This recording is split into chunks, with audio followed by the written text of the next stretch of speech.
Welcome to Cyber Focus from the McCrary Institute, where we explore the people and ideas shaping and defending our digital world. I'm your host, Frank Salufo, and have the privilege today to sit down with Chris Bing, an investigative reporter at Reuters. Prior to that, he was at Cyberscoop, and he's behind some of the biggest cyber stories today and in previous years. So really excited to sit down with Chris. Chris, welcome. Thank you for joining us.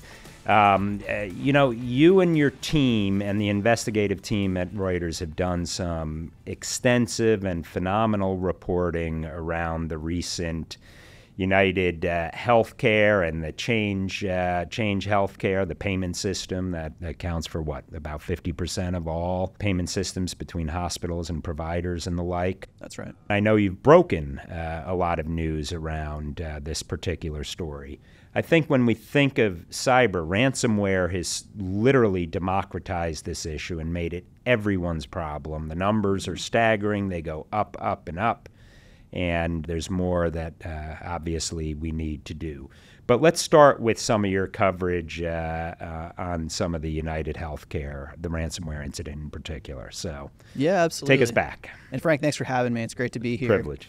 Ransomware for so long really, to me, was a story that wasn't national, that was kind of a scam that was occurring by cyber criminals that affected a small slice of the economy. But over the last few years, as you noted, it's had a huge impact nationally, and it's now being talked about as a national security issue. Mm-hmm. When you have ransomware, these cyber attacks that encrypt data and effectively freeze and handicap an organization, you're talking about real impact that goes beyond just data theft. And when this is occurring inside a critical infrastructure system, let's say a transportation hub, or in this case, a hospital, healthcare system, insurance payment processing company, it has many downstream impacts that couldn't necessarily be predicted right at the beginning.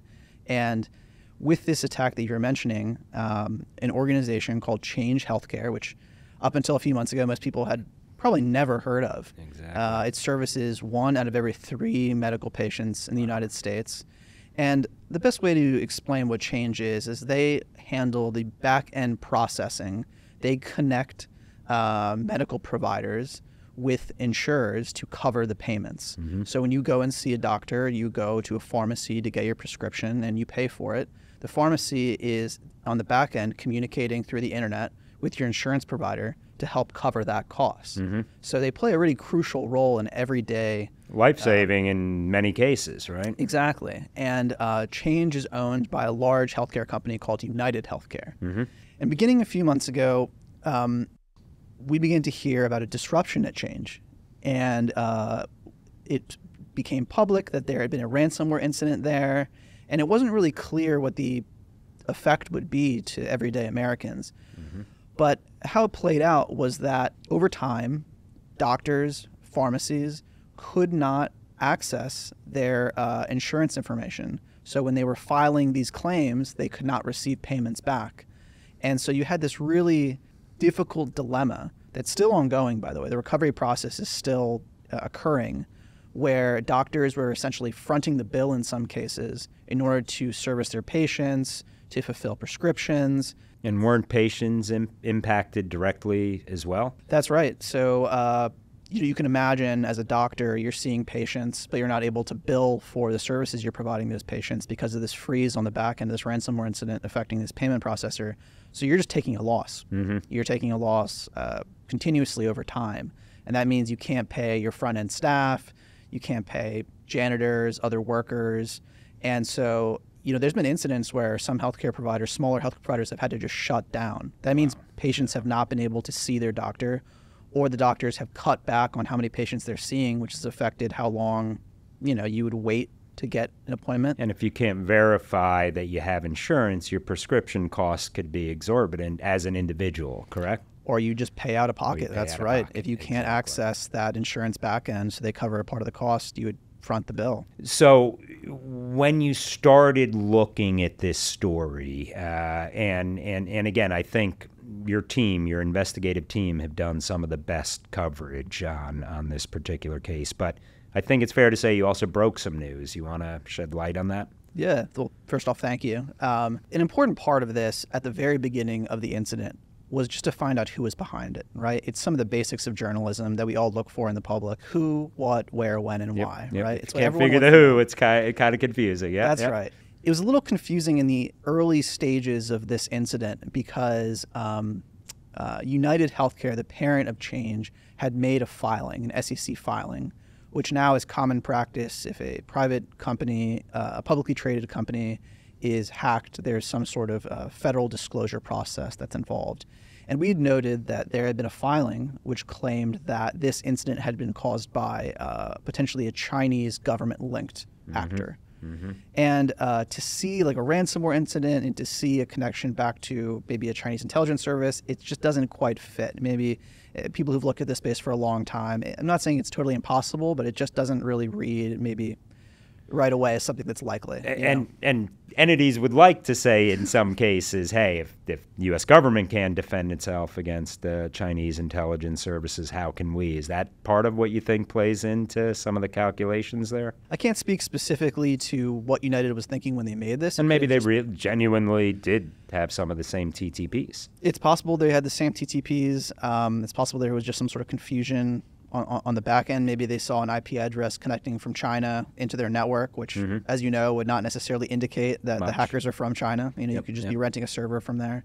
But what happens, more broadly, is I think companies may like to claim that a nation state was behind a hack against their organization because it absolves them a little bit of the responsibility for it. Even the U.S. government can't defend itself from China, Russia, North Korea, Iran in this space.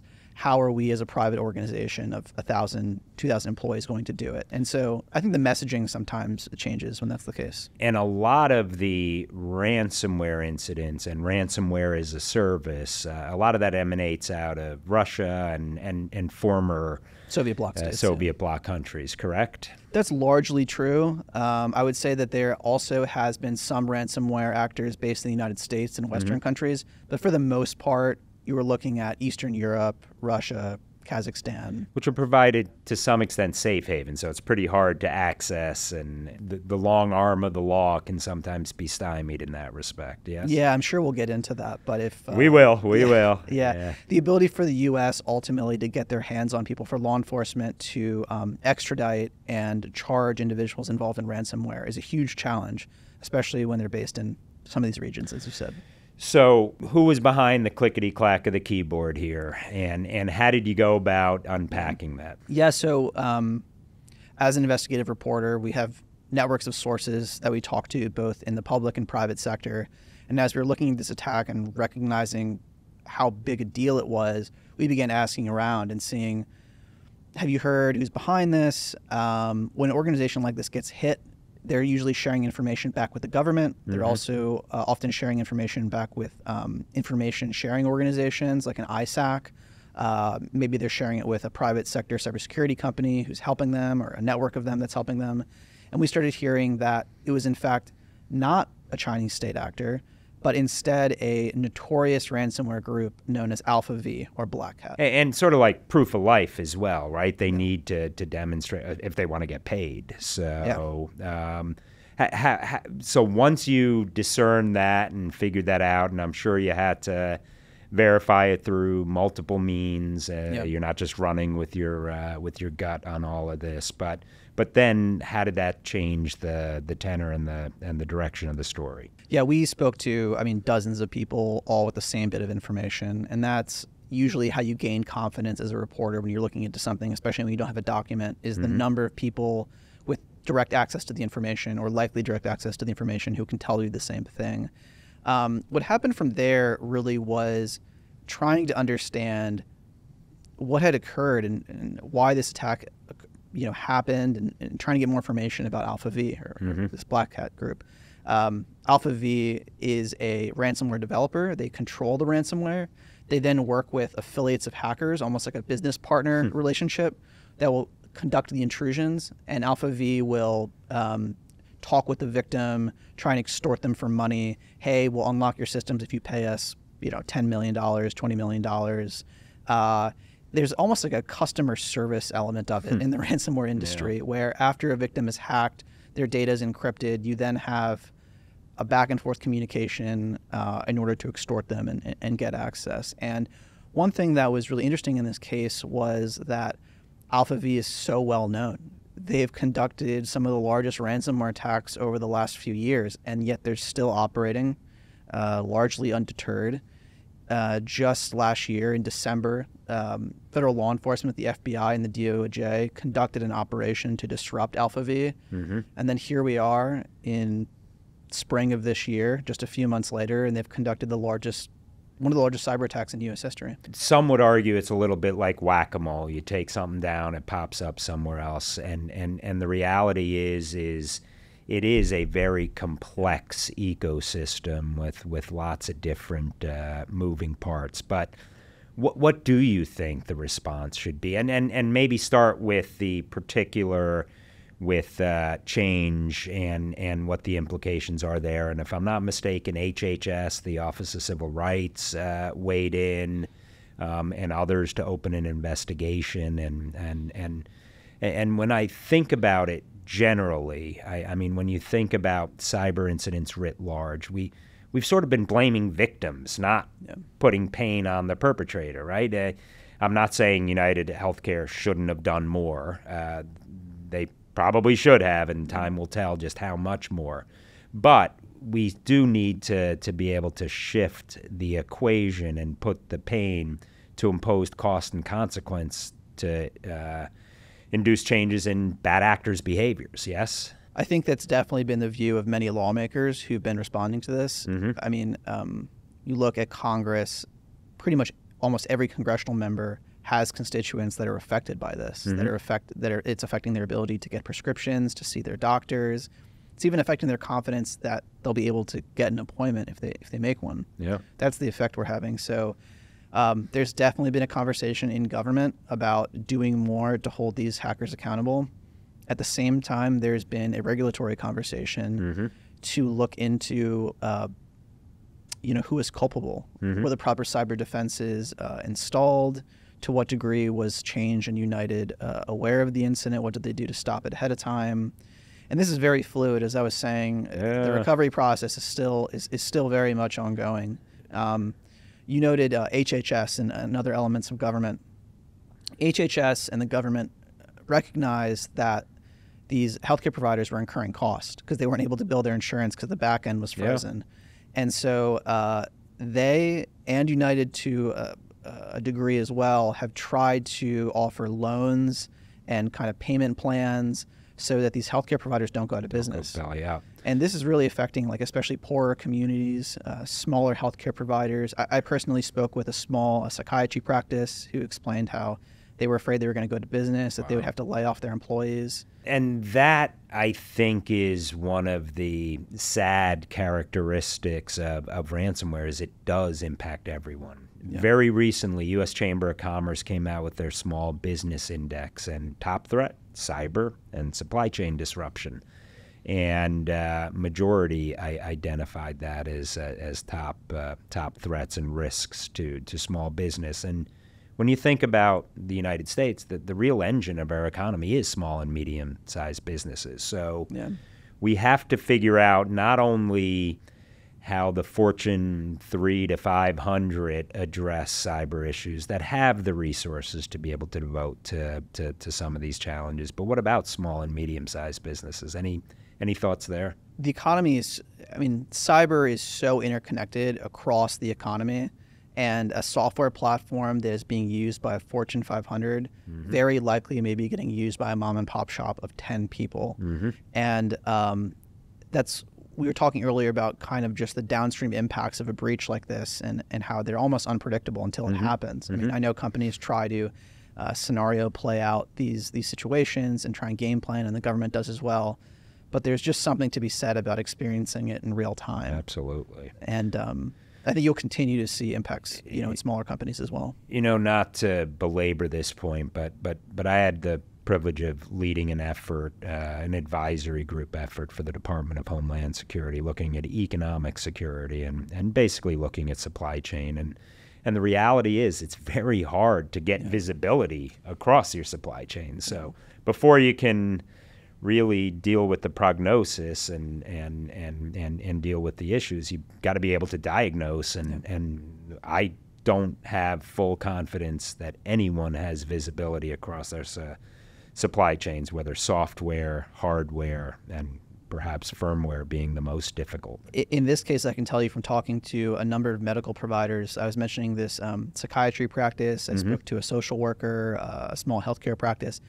They had no idea that Change was in the back end processing the insurance claim. They were not aware that Change was part of the process. And we've seen that movie in different ways in the past, where third-party providers have massive access and significance to clients and healthcare in particular. If I recall, Athena, there have been previous incidents where a lot of the data is held in the hands of companies maybe I should know, but I was not aware of. So anything else on this? How do you think this story plays out, and what are you still interested in pursuing there? So I think for me as an investigative reporter, I always try and simplify what the story is, and I try and think about what my parents would find interesting, or someone who maybe is not as familiar with the topic.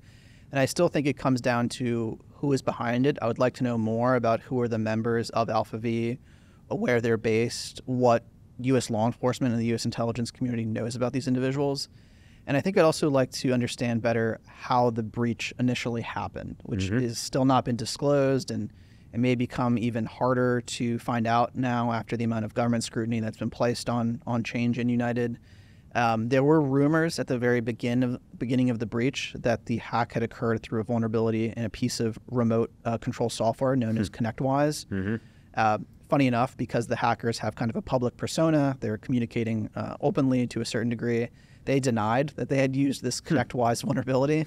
So we still don't know that part, and I'd like to find that out. What do you think the signaling would mean for them to deny a particular tactic, technique, procedure, or technology in this case? What would signal that? Yeah, why would they be denying how they conducted the hack after having already done it? Yeah, I think maybe they were trying to use it across, I mean, I'm just speculating here, but it's possible that they were using it across numerous victims at the same time. And some of those breaches have not been publicized to the same degree, or even been made public to like law enforcement. The disclosure process for a company that's dealing with ransomware, it's entirely voluntary with law enforcement. They would need to come to the FBI on their own accord. And so it's possible that there's all these other situations that are playing out actively where ConnectWise was used, and they don't necessarily want to highlight it.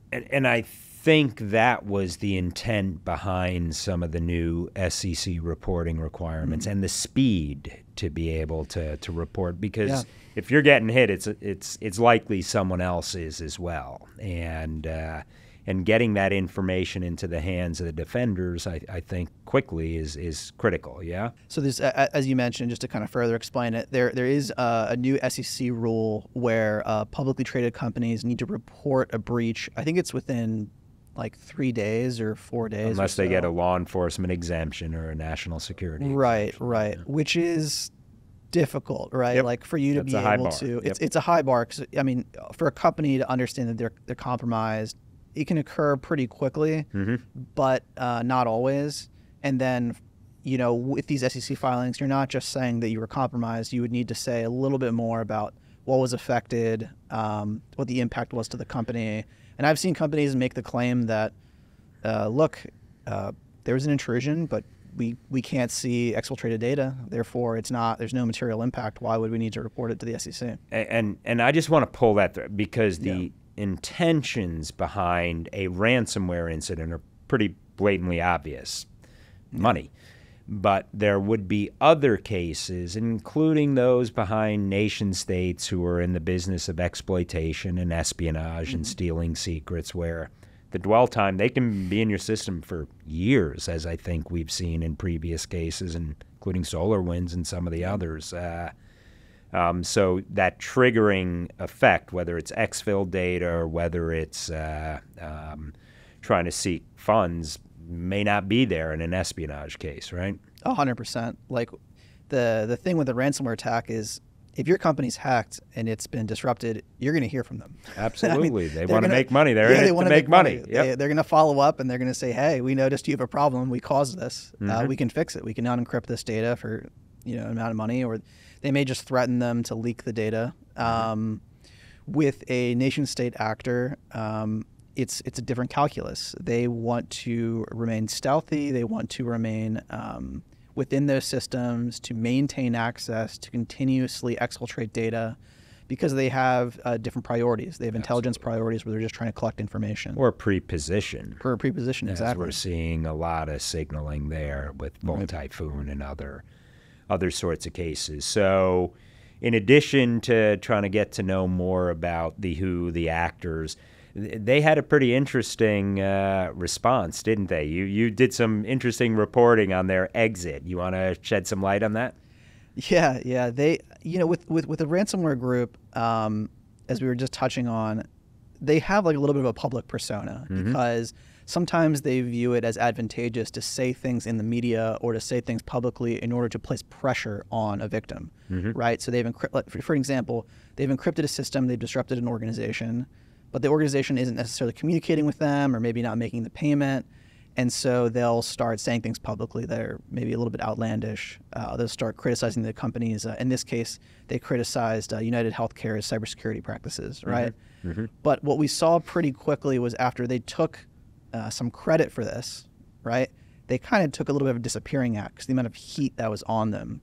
And as a reporter, I'm trying to think through what could that mean, right? This disappearing act, this exit act. What are your scenarios there? Not to steal your thunder for future articles, but no. I mean, you're thinking through like, are doors being knocked in a place like, I don't know, in Serbia, or a place where like it has some relationship with the United States and with law enforcement? Like, are they feeling pressure? Extradition treaties like, and the like. In the kinetic space, like, has someone been arrested that we're not aware of? Maybe has a server been disrupted by law enforcement and we don't quite know that? Is that maybe changing what their behavior and why they're becoming more quiet? I'm thinking through those types of things. And there have been some incidents recently where law enforcement has had some success clawing back funds, right? I mean, cryptocurrency and the like are not as transparent as traditional funding, but they have footprints too, don't they?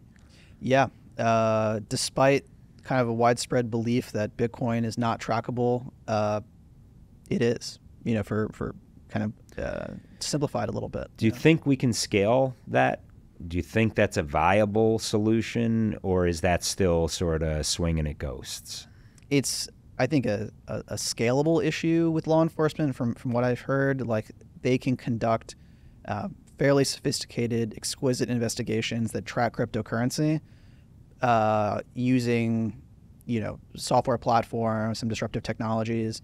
But to do that hundreds of times or thousands of times in a given month is still very, very difficult. Like, there's a certain amount of labor that's still involved in doing this. Absolutely. But if we were to take these examples in a physical world, if there were physical bank thefts all the time with the guy, we would respond, would we not? And try to push the risk out in a different kind of way. But if you had an epidemic, and I do think ransomware has hit that epidemic level, not because we're talking about healthcare in this particular case, but in reality, because it does touch so many people. But if banks were being robbed left, right, and center in every community, do you think we just allow that to happen over and over and over? I think the best answer to that question is if you rob a bank in the United States, right? If you go to a local bank and rob it, I mean, more often than not, those guys get caught. Those guys get caught. They get chased down, they get arrested, and they get imprisoned for a pretty long sentence. With ransomware, that equation is different because they can conduct numerous breaches. They can hold numerous companies to extortion. In some cases, it's never disclosed because the company just wants to regain access. They don't want to admit the embarrassment that they were hacked. There's also maybe a legal risk of coming forward and coming publicly. Maybe their patients or their customers are not going to like the fact that this company was hacked. And so You think back to the Sony incident that probably played out there, right? So it just seems like ransomware happens more frequently, and there's less risk of arrest than your everyday bank robbery. And less risk of getting shot, I guess, too, right? And you don't have to step foot in the physical domain. That's right. I mean, we were just talking about Alpha V. Alpha V was disrupted by law enforcement. There was, at least to our public knowledge, not really like a large series of arrests that occurred in December, but some of their servers were knocked offline. Some of their web presence was also taken control of by law enforcement.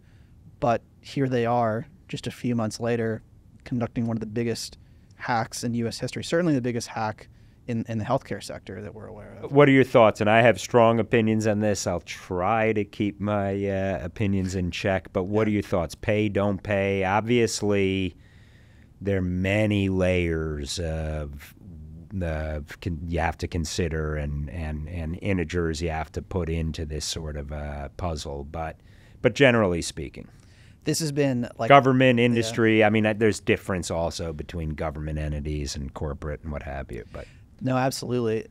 And I think this is one of the common questions that reporters have asked, like the FBI and the White House over the last 4, 6, 8 years, as ransomware has become like a larger problem, is, are you guys going to ban these payments? Because they essentially fuel the ransomware industry. They make these hackers more capable. We have seen an advancement in their capabilities.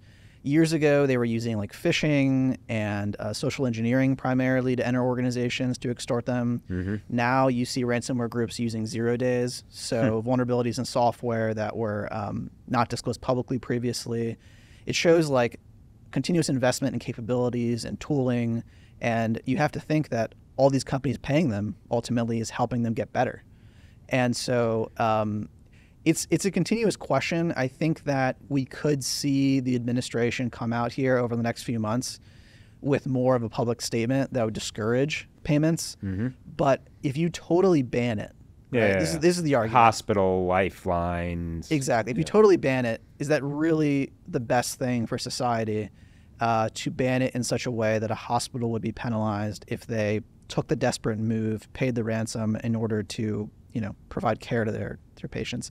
No one would really think that they were ethically wrong or that they did something that was incorrect in that case. Yeah, I do think this issue has to become front and center, and we've got to add a lot more data behind some of these incidents. But we recently had a very good friend and colleague of mine on, Bill Evanina, and we took a very different position on some of the whether to pay or not to pay. And he says, nod, nod, wink, wink, pay. And, with companies, that's one thing. But with state, local government or other entities, I think it's maybe a whole different kettle of fish. Yeah, these things are not binary. Like, I don't think it should always be no or always be yes, it's okay to pay. Like with a healthcare provider, critical infrastructure, there's probably a little bit more flexibility, and maybe policy can adjust to that. But if you are just a kind of a mom and pop store, or you provide kind of less critical resources or less critical services, then there might be more of a downstream bad impact to you paying, right? Because you're kind of servicing the ransomware industry. And you're going to get hit again. And you're going to get hit and again. Yeah. There's no guarantee that if you pay them that they're going to decrypt your systems, by the way. And I do think there are steps anyone and everyone can and should take, backup and the like. That easier said than done. I get it. Companies are, especially small and medium, are struggling to get by. That add another cost with a whole new set of people to address is not part of their business. No one went into business thinking they had to defend themselves against nation states or ransomware provider actors, and we need to be able to do more. But you mentioned 0 days. And ransomware as a service, and some of these bad actors have actually been using 0 days, which I think it raises the bar kind of exponentially, and could be one of the reasons they wouldn't want to compromise any of the tactics, techniques, and procedures they use. But that's right. Is that becoming more and more prevalent? And do you think that's one of the reasons we're seeing the amount of ransom paid is going through the roof? It's literally, I think I saw it's like $200 2,000%, 200%, 200,000%, whatever it is. Those numbers have gone up drastically. There was certainly a broad belief that e-crime or these cyber criminals were not very sophisticated, even going back like 6-7 years, right? There was like a general belief in the press, in the research community, even within the government, that most, poorly spelled, phishing. That most cybercrime was kind of that spam that you receive that you never click on. The Nigerian princes, It was kind of it was all kind of lumped together in that way, right? Kind of almost clownish. But that idea or that belief has definitely turned on its head over the last maybe 3 years. And there's money. There's a lot of money in this. And when there's a lot of money in something, then usually technological development follows. And that's true of the ransomware gangs too. Like just the tools and capabilities that they're designing, that they're acquiring are more effective and more sophisticated than before. And that means that even a very well-guarded, large Fortune 500 could be compromised by a ransomware group now because they could be using a zero-day. Yeah, that does change the equation. And what used to be in the hands of a small number of nation states even 3 years ago are now in the hands of so many players. So the bar to have a capability keeps going lower. The impact keeps going higher. And quite honestly, we need to put more emphasis on the defender, on the blue, because right now the initiative remains with the attacker. I don't think that's sustainable for the long haul. So we got to figure out what that offense-defense mix is and how to impose cost on bad behavior. You've written, and for those watching on our video, a great piece on Lockbit as well. So we talked here about Black Hat. Anything you want to shed light? I mean, that was an exclusive long-form piece. Yeah, Lockbit is another of these notorious ransomware groups that have caused hundreds of millions of dollars worth of damages and has been, like Alpha V, active for many years, undeterred. Earlier this year, in a very unique law enforcement operation, Lockbit was disrupted. And when I say disrupted, I mean their website where they were like posting the victim names was taken control of by law enforcement. Numerous individuals associated with were arrested on the same day across the globe. U.S. law enforcement worked with more than a dozen other international law enforcement organizations across Europe, and they were knocking down doors. They were taking control of servers, and I think one of the most unique and creative elements of this was when law enforcement took control of Lockbit's website. They began leaking information about the operators on the website in the same way that they used it against clients. So you could see kind of a countdown clock where it'd say, in 10 hours, in 8 hours, in 5 hours, we'll be releasing the names of members of this ransomware group. And it was, I think the FBI, as well as their partners around the world. Europol, I think, in Europol particular, needs a big pat on the back here, right? And the Dutch and some of the others. That's exactly right. The Dutch were highly involved. So was NCSC, the Brits, in the UK. And they received a lot of credit for this because it was seen as something where you're pretty creative too, right? Pretty creative. You're combining kind of elements to take out their computer infrastructure, but also making sure the people behind it are arrested and then interrogated to find out more information about other members. It was. I think if you were to compare it to the operation that occurred in December with Alpha V, definitely more effective. I mean, Lockbit really took a hard hit there, and I have not heard of any follow-on Lockbit activities since that operation. I've got to dig this up, but the former director of Europol, Rob Wainwright, who was the British Security Service in his past life, he and I did a report together actually on ransomware as a service and how to scale the response. It's 10 years old, so I don't know if there's any there. But one of the things that I found most interesting was how active the private sector was in some of these botnet takedowns and some of these. That to me could serve as a model. We all talk public-private partnerships. The reality is a lot of that's a lot of nouns, not a whole lot of verbs. But in some of these cases, I think we do need to recognize where it works. Give credit, right? I mean, your industry, I think, and this is not a knock on media, but by and large, if it bleeds, it leads. Bad news sells to one extent or another. But I think in this case, there are some good news stories that we ought to recognize. Yes? Do you agree with that? I think the Lockbit operation was widely seen as something that was like effective and kind of that people generally viewed as and I think the coverage also kind of reflected the views of many people in the research community and technical community who thought it was a very effective and a good move, right, to take out these criminals. At the same time, I think that law enforcement is only scratching the surface. Like, we are still seeing these huge hacks continuously happening. Absolutely. They're getting worse. Like, if we were going to grade the performance of the government and its ability to stop this, not high. It's not extremely high, right? The university, you wouldn't want your students having those grades. Right? Yeah. But it's a continuous process, and I think, one commentary I saw with this current United Healthcare Change incident is, would the hackers have gone after a hospital system if the FBI had not come out very publicly boasting about having disrupted them in December? I don't know. Interesting. Right? Yeah. But you think about the downstream effects of like calling them out, disrupting their services. The hackers are going to recover. They're going to change their infrastructure. They're going to change their tooling. Is that making now the current situation harder to deal with? Yeah. Right? Yeah. The story's not done.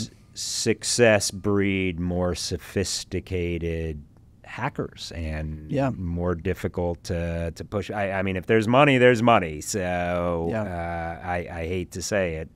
It will continue until we can either figure out a way to chase the money, follow the money and have impact there, or raise the bar so high. But also you don't want the cures to become worse than the disease either, right? So that's right. There's this balance. I mean, we don't want to live in an armed fortress either. It's a balance. Which autocratic regimes may very much want.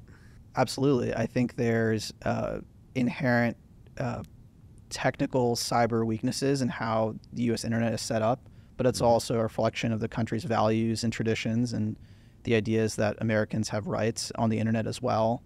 And just to touch on a prior point you made there, what I've seen from covering this is the most effective disruptive elements of what law enforcement is doing in the ransomware space is just the old style arrests, right? We talked about the bank robbers in local communities. Why are we seeing more of that? Yeah, it's because people are their doors are being knocked down and they're being arrested. And when I've seen that play out in the ransomware space, usually those groups are disrupted. The cyber criminals that partner with them don't really trust them anymore because they're thinking, are they talking to law enforcement? That makes a difference. And it's easier said than done when they're operating in countries where there's no extradition agreement, right? That's one of the challenges, yeah. Hey, Chris, I don't mean to pivot a little bit, but you also had a very interesting piece, which we don't have up on the screen right now, on some of the artificial intelligence tools that nation states are using from U.S. companies. Anything you want to shed light there? AI is more than a buzzword. It is a significant set of issues, so I wanted to just ask you that quickly. Yeah, I think that the concept of using AI in cyber operations and cyber attacks has received a lot of hype, right, over the last few years, especially with the growth and development of ChatGPT, for example. But to be honest, we have not seen that. Like in terms of our investigative work, we have not seen many cyber attacks that have used AI, really. However, just over the last few months, Microsoft put out a report that spoke to how many nation-state hacking groups and criminal groups are using LLMs to design phishing emails and to help them code hacking tools. And so we're starting to see just the beginning of the adoption of this. And one effect is that in the past, if you were trying to social engineer someone, right, if you were trying to write a phishing email, it may be hard because you need to have those language skill sets to write like a native English speaker, right, to make it somewhat believable. Now within 30 seconds. Now within 30 seconds, you can use ChatGPT or another LLM to write that phishing email for you. From a coding perspective, I know this because I've used ChatGPT for a coding class I'm in. It really does help do some of the labor of coding a program, right, of setting up those initial building blocks when you're creating something in code. And so naturally, how buggy is that code, if I ask? Is it? No, it's pretty good. It's I'm impressed with what the engines are producing so far, and it will get better. But just the idea that you can dedicate less labor to developing a hacking tool or a program also lessens the barrier. So we're starting to see it, and the bars are going to get lower and lower. And I promise you, we'll have you back to talk about that issue in the future, because I think we are in the early stages of what that is. Chris, what questions didn't I ask that I should have? I think you've really covered it. I think this is a really interesting space. When I went into reporting, I didn't necessarily think I'd be focusing on such a technical beat like cybersecurity and intelligence, but I found it to become more and more mainstream and to be more and more a core part of what our editors are asking for and our readers are asking for. When you have incidents like the Change Healthcare incident, or in the last few years, an incident involving a ransomware attack on oil and gas, and it affects people's ability to get gasoline at the pump. It's becoming a mainstream, very common topic. We have the election coming up, and I'm being asked every day in our newsroom what's going to happen with the election. And so it's an important area to report on. It's been a pleasure to do, and it's going to keep growing. Chris, thank you not only for spending so much time with us today, but for your stellar reporting on these issues. Keep shining an important light on a big issue in a way that we can actually understand and address. And dare I say, good luck. You're at the final semester of pursuing a master's degree at Johns Hopkins SAIS. Congratulations for that, and thank you. So thank you, Chris. Thanks for having me, Frank. I enjoyed it. Thank you.